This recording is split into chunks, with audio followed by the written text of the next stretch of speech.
Dan ibadah ini diterima oleh Allah Subhanahu wa taala. Amin ya rabbal alamin.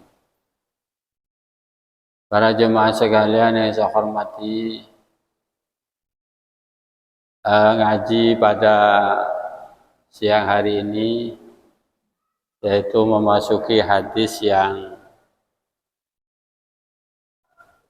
ke-16. Jadi dawuhnya Nabi yang ke-16. Kita belajar seperti ini tujuannya adalah untuk biar kita menjalani agama ini dengan benar. Juga kita itu mencintai Rasulullah SAW. Betapa sabda-sabda Nabi ini benar-benar luar biasa. Mengajarkan kita untuk menjadi manusia yang sebenarnya, manusia yang suci, manusia yang baik. Jika selama ini kita ini mengagumi sesuatu yang selain Rasulullah SAW, mengagumi apa yang kita miliki, mengagumi apa yang ada dalam diri kita. Kadang-kadang kita kagum dengan diri kita ini, baik kepintarannya, baik jabatannya, atau apapun. Atau kita kagum dengan sesuatu yang kita miliki. Memiliki istri yang baik, kita kagum. Istri cantik, ya kita kagum. Memiliki dunia, memiliki apapun, kita mengagumi. Maka dari segala apa yang kita kagumi ini, mari kita belajar untuk mengagumi Rasulullah SAW. Bahwa manusia yang kamil, manusia yang sempurna itu adalah Rasulullah SAW. Suatu saat kita membaca, mempelajari apa yang didawuhkan oleh Nabi, dan kita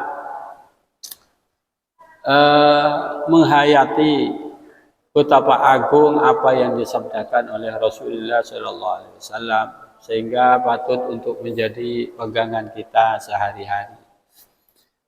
Para jemaah sekalian yang saya hormati, hadis yang ke-16 ini dalam hadis Arba'in Lin Nawawi ini diceritakan an Abi Hurairah radhiyallahu anhu. Hadis ini diceritakan oleh Abu Hurairah. Anna rajulan qala lin Nabi. Abu Hurairah ini meriwayatkan satu hadis yang isinya anna rajulan. Ada seorang laki-laki qala lin Nabi, datang kepada Nabi. Kemudian dia berkata kepada Nabi, "Ausini ya Rasulullah. Berilah aku wasiat wahai Rasulullah. Paringin kula kesan pesan ya Rasulullah." Maka pesannya Nabi maka Nabi bersabda, "La taghdab." Jangan marah. Faraddada miraron qala la taghdab. Maka Nabi mengulang-ulanginya. Kata-kata tadi diulangi oleh Nabi itu beberapa kali. Jadi apa kata-katanya? La taghdab. Jangan marah. Nah, ini para jemaah sekalian yang saya hormati. Dawuhnya Nabi ini hanya sedikit ya. Cuma mengatakan la taghdab. Jangan marah. Kita oleh Nabi disuruh laki-laki tadi itu disuruh jangan marah oleh Rasulullah SAW.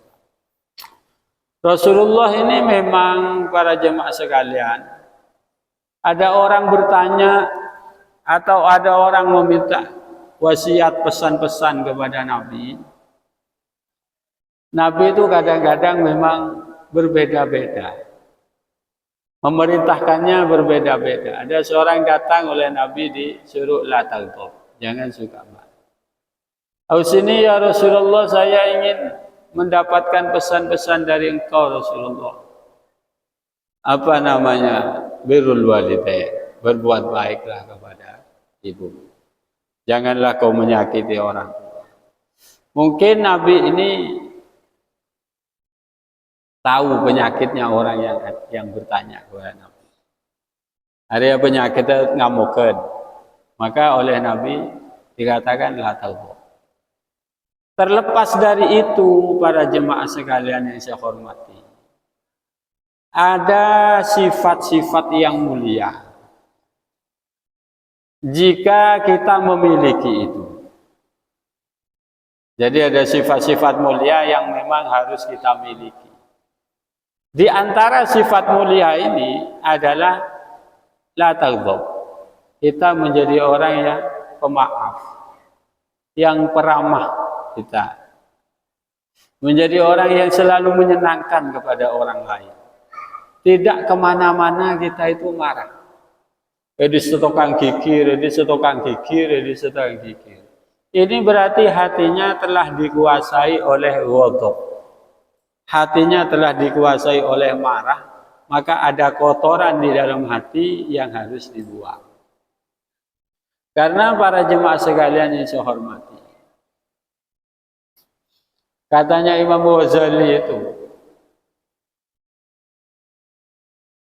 ilmu yang fardu ain itu, ilmu yang fardu ain, ilmu fardu ain ini wajib bagi setiap manusia itu mengetahui. Ada ilmu itu ya, katanya anak-anak itu, thalabul ilmi fardhatun. Mencari ilmu itu hukumnya fardhatun, wajib. Ilmu yang bagaimana yang harus dicari, yang wajib ini? Yang wajib ini adalah ilmul hal. Ilmul hal ini adalah ilmu keadaan kita. Jadi yang harus kita cari itu ilmul hal. Ilmu keadaan. Kita sedang berdagang, ya maka kita harus belajar halal haram. Bagaimana berdagang yang halal, bagaimana berdagang yang haram. Kita bertani, ya kita tahu zakatnya pertanian. Harus itu belajar, karena itu ilmul hal. Kita mau berangkat haji, kita harus belajar ilmul hal. Kalau kita yang tidak akan berangkat haji, ya tidak usah. Tidak usah belajar ilmu haji. Kenapa? Ini ilmu belum wajib. Ilmu yang jelas-jelas wajib adalah yang harus kita cari, yaitu ilmu yang kewajiban kita sehari-hari itu sudah pasti ya. Itu namanya fardu ain. Kita belajarnya fardu ain. Caranya wudhu, caranya sholat, ini pekerjaan sehari-hari. Caranya zakat, cara berpuasa, ini pekerjaan saat ini, pekerjaan kita sehari-hari, kita harus belajar ini. Ada ilmu itu yang fardu ain harus tahu, yang kadang-kadang kita tidak menganggap itu. Apa itu? Ilmul qulub, yaitu ilmunya hati. Ilmunya hati ini yang berkaitan dengan kata-kata la taghdab. Janganlah kamu marah.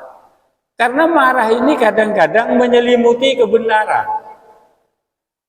Kadang-kadang marah kita itu seakan-akan benar tetapi itu salah.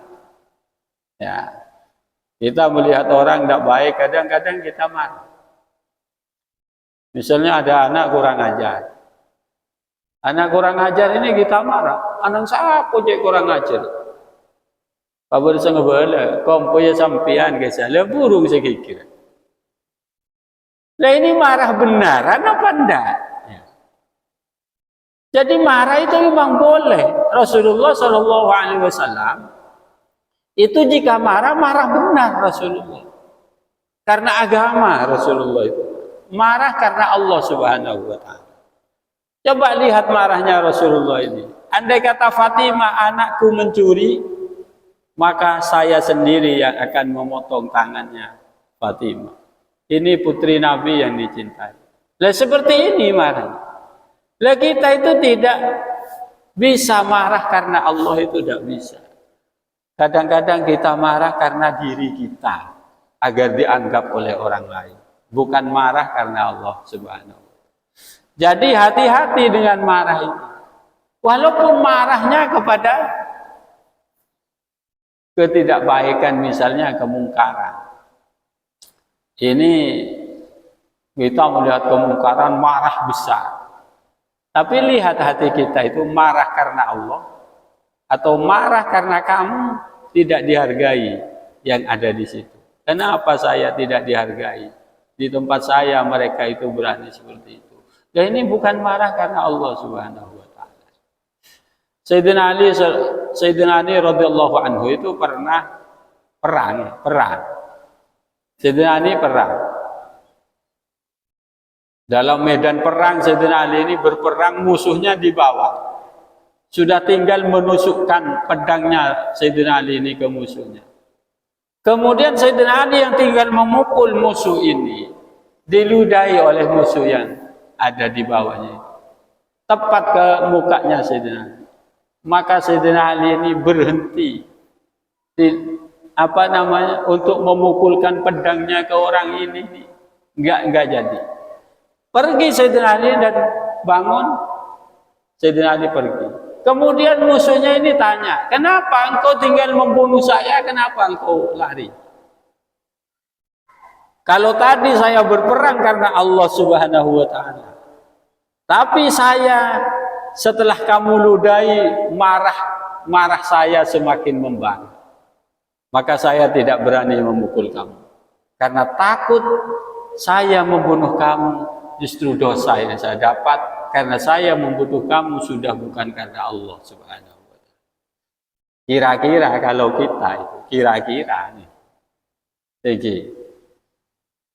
Lekare mopo nek nyopain kan dene.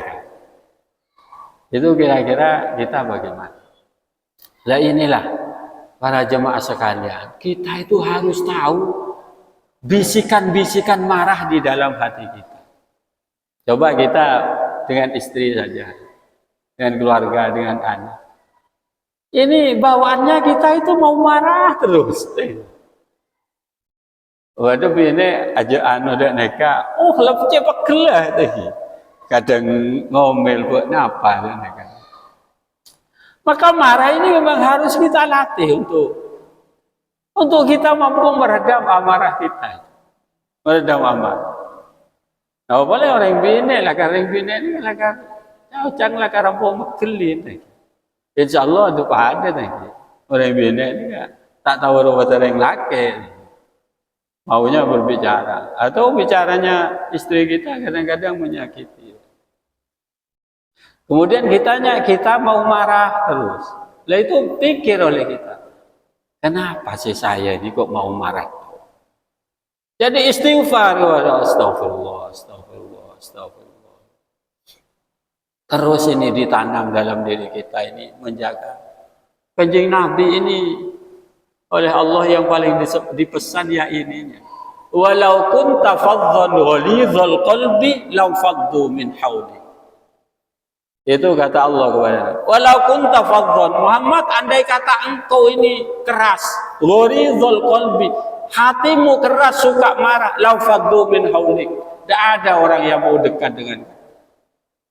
Maka Rasulullah dicintai oleh siapapun, baik musuhnya ini loh cinta kepada Rasulullah, apalagi temannya.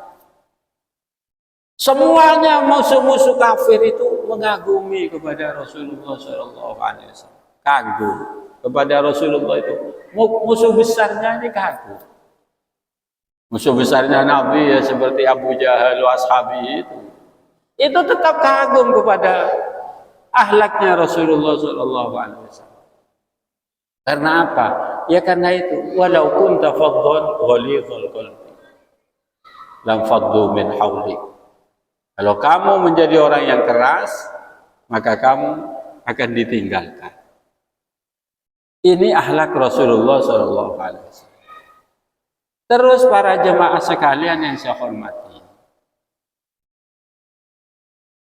marah ini kan kadang-kadang tidak kita undang kan? Dan kita tidak memaksa untuk marah. Tapi kadang-kadang marah ini datang sendiri tanpa terkendali oleh pikiran kita. Kan marah kadang-kadang ya tak kita undang lah, moro-moro lah datang kan. Buat orang berbuat keliru, spontan kita itu marah. Maka di saat spontan kita marah itu, maka kita memang harus istighfar. Tidak ada orang ideal itu, tidak ada marahnya sama sekali orang ini. Selagi dia manusia, ya tetap ada marah. Cuma mereka yang kadhiminal ghaidh, orang yang mampu menahan amarah. Orang yang mampu menahan amarah. Jadi kalau namanya orang pasti marah. Orang terbaik ya setelahnya Sayyidina Muhammadin Rasulullah sallallahu alaihi wasallam.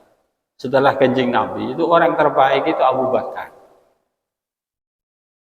Abu Bakar ini katanya Nabi itu, andai kata imannya Abu Bakar ini ditimbang dengan imannya umatku, semuanya kalak cek beceng tok nih. Kalak man iman tok tusan tak norok itembom. Imannya saja yang ditimbang umatku ini, kemudian ditimbang dengan imannya Abu Bakar, maka masih lebih berat imannya Abu Bakar. Ini coba, saking hebatnya Abu Bakar. Jadi tidak ada yang bisa menandingi imannya Abu Bakar itu. Abu Bakar ini pernah marah besar. Sampai bersumpah Abu Bakar ini marah. Sampai bersumpah, ya namanya spontanitas ya. Jadi kita bukan berarti kalau orang itu marah itu, wah jelek orang ini, bukan. Ya. Dari mana dia itu mampu menahan amarahnya. Atau dari mana dia cepat mampu meredam amarahnya. Nah, ini loh yang paling penting ya. Cepat meredam amarah. Jadi yang baik itu kadhiminal ghaidh wal afina anin nas. Jadi kadhiminal ghaidh ini mampu meredam. Karena amarah ini kalau kadung besar ini luar biasa memang. Bisa enggak kita mengendalikan amarah yang luar biasa? Nah ini tergantung kekuatan jiwa kita. Abu Bakar ini pernah marah gara-gara Siti Aisyah ya. Putrinya Abu Bakar itu. Siti Aisyah ini dulu pernah mengalami berita hoak. Berita hoak. Siti Aisyah ini pernah mengalami berita yang luar biasa. Siti Aisyah ini sakit hatinya luar biasa. Siti Aisyah ini pernah beritanya nasional saat itu. Siti Aisyah berselingkuh. Ya. Siti Aisyah diberitakan berselingkuh. Ini semuanya orang ini beritanya memuat itu. Tidak ada berita yang membela Siti Aisyah, tidak ada. Tidak ada sama sekali. Yang membela itu tidak ada. Di mana-mana ya beritanya perselingkuhannya Siti Aisyah. Dengan sahabat juga ya, namanya Safwan bin Mu'attal. Yang bikin berita ini adalah orang-orang munafik di zaman itu. Yang orang munafik boleh cukup ganteng, boleh cukup nyaman, masuk koceng tanda. Itu cara munafik. Yang boleh cukup ganteng, ya, cukup nyaman, tak kira kocengnya ke begitu. Ini berita luar biasa. Siti Aisyah, kejadian berita yang seperti ini Siti Aisyah itu pas sakit. Tapi karena beliau sakit, tak ngeding berita di luaran itu tidak dengar. Berita perselingkuhannya ini tidak ada yang beliau tidak dengar. Sakit cukup lama sekali. Jadi pernah ada kejadian Siti Aisyah ini diantar oleh Safwan bin Mu'attal pada waktu tengah malam. Karena Siti Aisyah ini tertinggal dari rombongan di perjalanan. Dikira Siti Aisyah sudah masuk ke dalam untanya, sudah ada di rumah-rumahan unta yang di atas unta itu. Ternyata Siti Aisyah ini ketinggalan di perjalanan. Kemudian setelah rombongan pergi ketemu Safwan ini. Safwan ini juga terlambat dari rombongan. Kemudian Coba yang kijak mangken antara sentran kan neka. Kok ada suaranya wanita? Sampean seheran. Engkau Aisyah.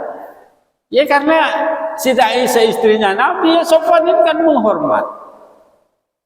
Menghormat, akhirnya kendaraan atau unta yang dikendarai oleh Sofwan ini diberikan kepada Siti Aisyah. Dan Sofwannya nonton unta ini. Dan ini ketemu orang munafik. Sampai Siti Aisyah ini sampai ke Madinah, Siti Aisyah ini pas sakit, berita di luar ramai. Nikah, berita di luarnya ramai. Nah, setelahnya berita ini ramai, lama-lama Siti Aisyah ini sembuh keluar. Keluar dari dalam ini ketemu dengan wanita. Nah, kalau lebur mau ketemu pada bini ini kan. Saya sampeannya kan. Iya, alhamdulillah. No mereng sampean ki kocang. Mi nang tenang kan. Karena Siti Aisyah tenang. Ternyata aku belum. Ini Siti Aisyah saudaranya. Langsung preman Siti Aisyah. Preman dari Kanjeng Nabi langsung ada bulik mata dari Kanjeng Nabi. Boleh preman ka jomblo apa begitu. Meminta preman dari Kanjeng Nabi. Di Kanjeng Nabi ya terakhir. Ya Abu Bakar pulang ke rumahnya di antara. Loh di sini ini Rasulullah pusing, manusiawi. Karena Rasulullah ini untuk dicontoh. Jadi kalau untuk dicontoh ini nanti beda. Rasulullah itu syariat. Rasulullah syariat. Masa Rasulullah tak tahu? Ya sudah memang. Syariatnya begitu. Rasulullah di pangeran kita beritahu. Jadi ya terakhir Rasulullah ini pusing menghadapi berita. Di antara yang menyebarkan berita, di antara benar menyebarkan, amporok noro percaja. Ini adalah sepupunya Abu Bakar. Sepupunya Abu Bakar ini Mistoh namanya. Mistoh ini kehidupannya ditanggung Abu Bakar. Pokoknya belum curi searena dari Abu Bakar Mistoh ini. Karena beliau orang tidak punya, orang miskin. Belum curi Abu Bakar. Mau sangun anak bareng mau sekolah dan ini kalau gentak nih. Pokoknya kehidupannya Mistoh tanggung Abu Bakar. Ternyata Mistoh ini terlibat juga dalam berita ini. Artinya orang akhir percaya dari yang munafik. Sayyidina Abu Bakar ini marah besar. Awalnya tidak marah Sayyidina Abu Bakar ini, tenang-tenang saja. Pusing juga Abu Bakar ini bendera penjaya begitu.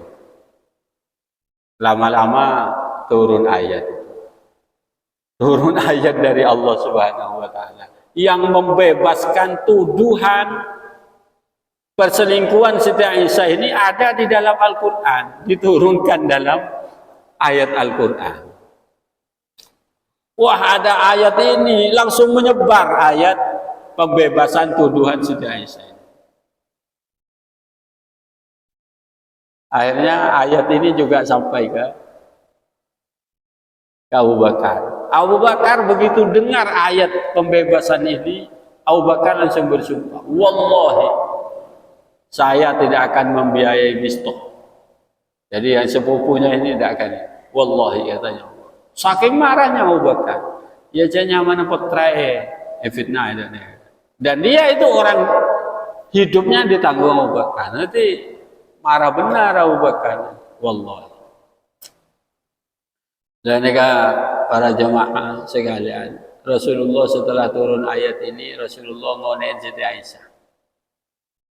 Siti Aisyah itu ada di kamarnya, tak belum jaga Siti Aisyah, ngampul, dan dia ngampul. Padahal sudah ada turun ayat, disuruh keluar Abu Bakar. Siti Aisyah ada uhibbullah, saya mencintai Allah. Kalau ada kata boleh Siti Aisyah, uhibbullah, saya mencintai Allah. Tak terus lagi, wa rasulahu, tak terus lagi ya ini kira. Ada nih ngampul. Maksudnya, ya setelah itu ada had, ya. para penuduh-penuduh tadi itu seperti yang saya sampaikan kemarin, mereka kena had qadzaf. Had qadzaf ternyata tidak ada. Dan ini langsung Allah. Saking cintanya Siti Aisyah ini, saya senang dengan ini, kejadian ini. Karena dengan kejadian ini yang membebaskan saya dari tuduhan itu bukan manusia tetapi dari Allah Subhanahu wa taala. Dan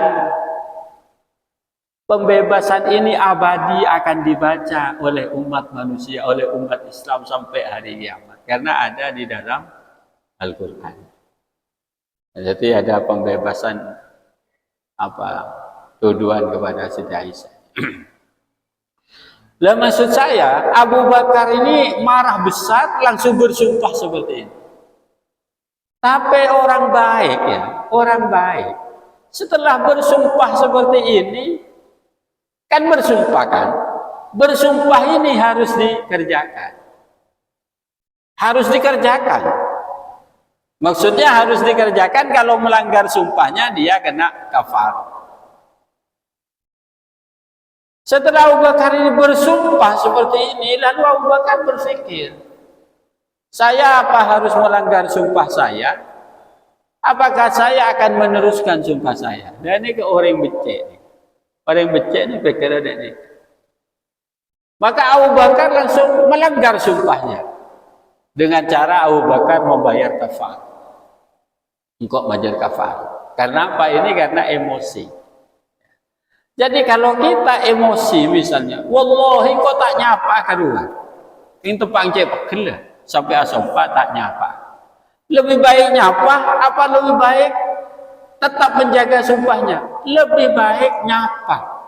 Tetapi punya kewajiban bayar kafar. Kafaratul yamin. Jadi melanggar sumpah ini kadang-kadang lebih baik daripada menjalankan sumpahnya hanya karena melanggarnya ini untuk kepentingan yang lebih baik. Seperti apa yang dikatakan oleh Abu Bakar, yang dikerjakan oleh Abu Bakar. Kita juga begitu. Coba ada engkau kadung sumpah tak bisa. Dan sudah kalau sampai sumpah itu dan lebih baik melanggar, maka melanggarnya justru lebih baik. Hanya kita punya kewajiban untuk untuk membayar kafar. Jadi para jemaah sekalian yang saya hormati, dari pesan hadis Nabi ini, di sini la taghdab, kita jangan suka marah. Kita orang yang tidak pemarah ini nanti punya sifat-sifat yang mulia di dalam dirinya. Sifat mulianya itu apa? Husnul khuluq. Dia akan punya sifat yang mulia, minal karom, wassahaw, wal hilm, wal haya. Ini ada sifat-sifat mulia yang ada di dalam hati kita yang harus kita lawan untuk menghilangkan tadi. Rasa malu, rasa selalu kasihan, rasa safakuh kepada manusia, malu, sekikir ini ketodus. Mereka ada rasa malu, ada orang suka marah itu berarti merasa dirinya lebih tinggi. Kalau hilang marahnya maka akan muncul rasa tawadhu, yaitu rendah diri. Ada rendah diri, ada ihtimalul adza, mampu menahan rasa sakit. Kadang-kadang orang ngocak, engkau mutatik kocak akhirnya tak mari, tanpa gel. Nah justru itu salah. Bener pas kocak akhirnya lepas hari mari. Nah itu enggak itu. Di sini perintahnya ini justru kaziminal ghaib, menahan amarah. Pun ngaku ngucak tok kipak kun sifat marahnya akan tetap ada. Tetapi bagaimana? Yaitu al-kaziminal ghaib, yaitu mampu menahan amarah. Wal afina anin nas. Jadi orang baik itu alladzina yunfiquna fis sarra'i wad dharra wal kaziminal ghaib, yaitu orang yang selalu mampu menahan amarahnya. Para jemaah sekalian yang saya hormati, ini mungkin yang bisa saya sampaikan pada saat ini. Ini terakhir ada pesannya dari hadis Nabi juga, laisa syadid bisur'ah. Orang yang kuat itu adalah orang yang kuat, katanya Nabi, benih orang yang kuat bisa mukul sana, bisa mukul situ, bisa membanting ini dan bisa membanting itu. Bukan itu orang kuat, kata Nabi. Walakinna syadid, tetapi orang yang kuat adalah alladzi yamliku nafsahu indal ghadab. Adalah orang yang mampu menahan dirinya, yang mampu memiliki dirinya di saat dirinya diserang oleh rasa marah. Orang yang marah tapi mampu mengendalikan dirinya, inilah orang kuat menurut Rasulullah SAW. Sekocak lain kuat, laisa bisur'ah, benih saya mampu makalah kisah. Ngangkat nikah, bukan. Orang kuat adalah orang yang yamliku nafsahu indal ghadab, mampu menahan dirinya di saat dirinya marah. Mungkin ini yang bisa saya sampaikan. Kalau ada pertanyaan, Siapa di? Yang tutup. Bismillahirrahmanirrahim. Alhamdulillahirabbil alamin. Hamdan na'imin, hamdan syakirin, hamdan yafi ni'ama wa ikafi mazid, ya Rabbana lakal hamdu. Allahumma salli wa sallim ala sayyidina Muhammadin wa ala alihi wa sahbihi ajma'in. Assalamualaikum ayyuhan nabi wa rahmatullahi wa barakatuh. Assalamualaikum. Allahumma ya Allah barik Allahumma lana ya Allah fi syahr Ramadan, barik Allahumma lana wa li ahlina fi syahr Ramadan, barik Allahumma lana. Allahumma salli ala al-muslimin, Allahumma arham wa Muhammad, Allahumma salli wa Muhammad, Allahumma barik. Rabbana atina fid dunya hasanah wa sallallahu ala sayyidina Muhammadin wa alihi wa sahbihi wasallam. Walhamdulillahi rabbil alamin. Dari kami kalau lebihnya maaf akhirat. Wassalamualaikum warahmatullahi wabarakatuh.